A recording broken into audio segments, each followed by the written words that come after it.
Hi everybody, my name is Nari from Fly Little Birds and I'm going to show you around my home today. We're talking about calm spaces and calming routines and times for children that have got childhood trauma. So I discuss fostering adoption on my channel, but actually lots of parenting advice as well. So please subscribe if that's an interest. Now, today I'm going to show you why I've set up my house as it is. It's not a perfect home, it's not a show home, it's not perfectly tidy. I think I spent about 5 to 10 minutes just whistling around today to get things, off the sides, but that's all I spent doing and it's not perfect. But I want to give you some principles. So I don't want you to look at my home and go, oh wow, I need that, I need this, or oh, isn't it small, or oh, isn't it big? I want you to look at my house and think, okay, yeah, I can use some of those principles, because I believe that the way that we set up our home has a calming influence on our boys who need that calming influence, and I believe that some of the things are quite easy to replicate. So let me show you around. I hope you enjoy it. This settee here looks like a non-important settee, but this is where my boys always sit in the evening when they've got their telly time, and they always sit in exactly the same position. So for me, this is one of their calm spaces. It's one of their areas, even though it's in the main part of the lounge living room. It's their space. One of them could actually sit on a bigger settee and lay out and see the telly from there, but they never do, and that's because that space is important to them. This is really good for two reasons. One, it looks natural, and two, your child gets used to what's in each basket, can pull out each basket with you, play with what's in it, and you can ask them to put it back again, which I think is a really important part of life. When we had our 5 birth children, we didn't do that very much. We didn't get them organising and tidying and looking after their bedrooms, and it was an absolute nightmare having 5 children really close together.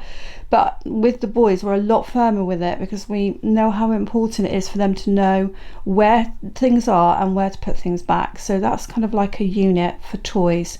So I'll show you up in the boys' bedrooms in a minute, a really cheap unit for toys as well. Now you'll notice that I've got lots of plants all over the place. Please don't think under any circumstances that I'm good with plants, because I'm not. But I think having a little bit of outside inside is really important for children, especially if you don't have a yard or a garden and you've got a really small place. And this is what I want to say about my home. For some of you, you'll look at my home and think it's cute and dinky. If you're living in perhaps the USA, this will be a small home. For some of you who are living in an apartment block with a really tiny space, this will look luxurious. And I know I'm not trying to say that your home needs to look like mine. I'm trying to say about the principles of storage and outside, bringing outside inside, and not too wacky on colours as well. So we've got the plants. This one, I don't know why, it does not seem to be doing as well. It's going a bit brown. It is ever since my son brought his what was it, a collie, and ate the leaves, and it never recovered. Did it, Surf? You want to say anything? Surf is looking really miserable today. This is how he looks when the boys have gone to school. He absolutely hates it when they're not here. So yeah, the choice of colour is to have some colour. Like I have some colour. The settees are quite, out there, aren't they, colour wise? But everything else is relatively neutral, with pops of things around. Pops of things that mean something as well to the boys. Often the pictures and things, they know when something's moved. It's incredible how much they know. So that is the living space. A little bit more untidy out here. They've got their slippers here, and this is where they always put their coats. Everything does have a place, so it doesn't look tidy all the time, but we know where the keys are, we know where the shoes need to go, and we've got a little porch out here, and this is where the dog stuff gets kept. Posty's just been here. Yeah, really messy for shoes, but that's where they go. So there's somewhere for everything, and I find that they work better like that, as kind of like, when they come home from school. So out here is the kitchen diner. I'm minus some curtains at the moment, getting some new curtains. Now the main thing I want to really say out here is we do sit down to eat. Now you may not be able to do that, but if you do have anywhere at all to have somewhere to sit down to eat, I really think it's a good idea. Now some cultures you'd be like, well of course we do, we always sit down to eat, we always have a table. Other cultures will be Well, no, we don't. I mean, you might sit down to eat on the floor. I mean, wherever it is. I just think children, for our children anyway, who are adopted and were fostered, they know the score. They're going to sit down and they're going to eat with us, and it's around about the same time. So keep things very, very similar for timings.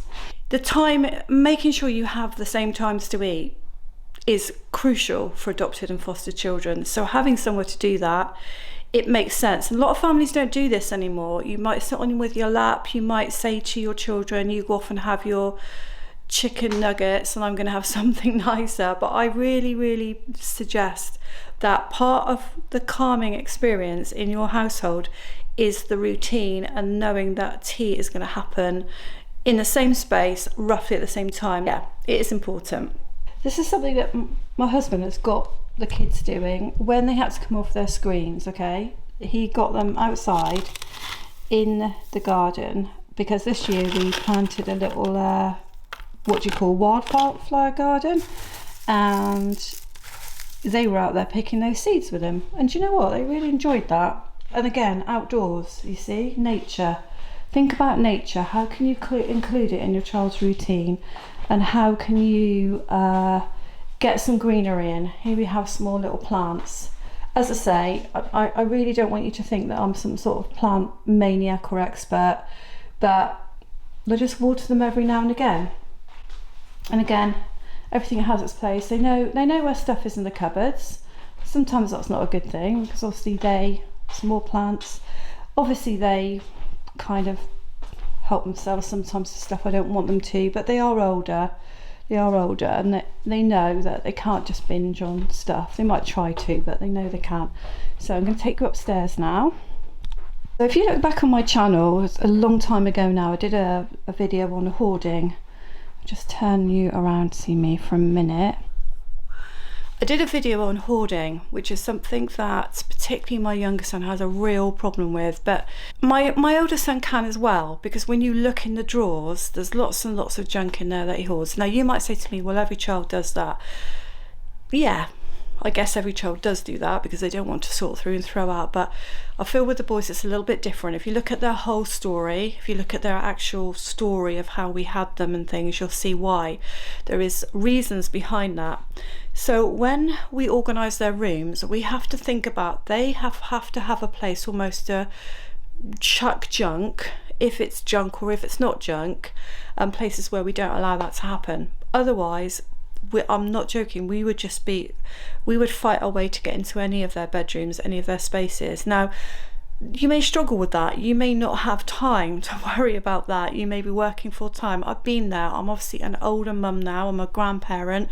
We have more time for the boys to work these things out. So please don't feel that I'm judging, because you know I'm really not judging you. I'm just giving you some tips and hints, and it might just help a little bit. So I'm going to show you now how we've organised their rooms. So a big bookshelf. This is the older son, and he doesn't collect stuff as much. He hasn't got quite such a problem, but there's a place for books, there's a place for toys, there's a place for his models and things, there's little pictures. But then his desk with his computer on, being that he's nearly 14 now, and he has homework, not a lot, I have to be honest with you.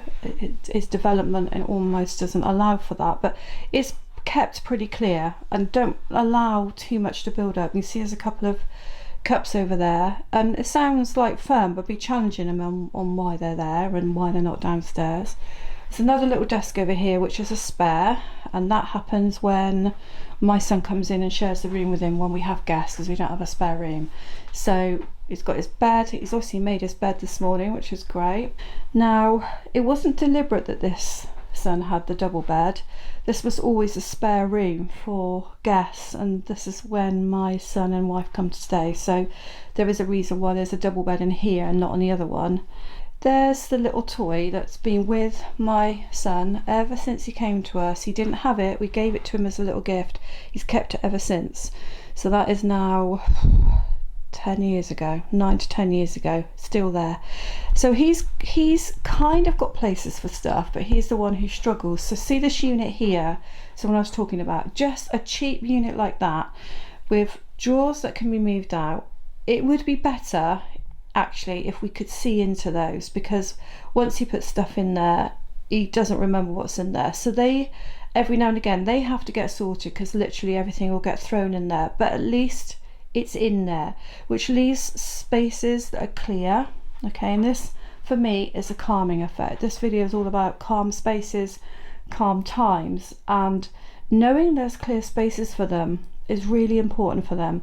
Now this is getting a little bit cluttered. You can see what he's doing. He's dumping, once he's used it, he's dumping it in a place, but because he likes to see things. But that's all very well, but in a minute he won't be able to get to this computer. So again, this will be like, right, we need to sort this out now. This is not going to be very calming for you having all this here. He's got a few things on the window, look, that he's stacked up, and he knows exactly where his clock is, his water at night, everything is in its place. And we don't allow too much to kind of build up on the floor. Now the important thing about the double bed for him, and if you don't have, I'm not suggesting you give your child a double bed, but I am suggesting that in the bedroom you have somewhere for a cuddle. So a chair would be good, or just somewhere that you can spend time with them and give them a hug and some reassurance and some cuddles. Now if you've got a 2-year-old, you've probably thought that through already, but even an older child, I think, is a good option to have a space in the room where you can spend time together and chill out. So I hope you enjoyed having a quick little look around my home, and I hope you can see that if I just summarise for you some of the things that I've suggested that you can do in your home, that you will be able to kind of go away and have a think about it. So if we talk about things that make calm spaces, let's just run through that. So think about the lounge, the living room that I said to you. There was an area where the children always sit. So if you can replicate an area where your child can sit and be quiet and calm, that would be brilliant. Kind of the disbursement of colour. So sometimes I'll have some strong colours so that it's not bland and there's a little bit of interest there.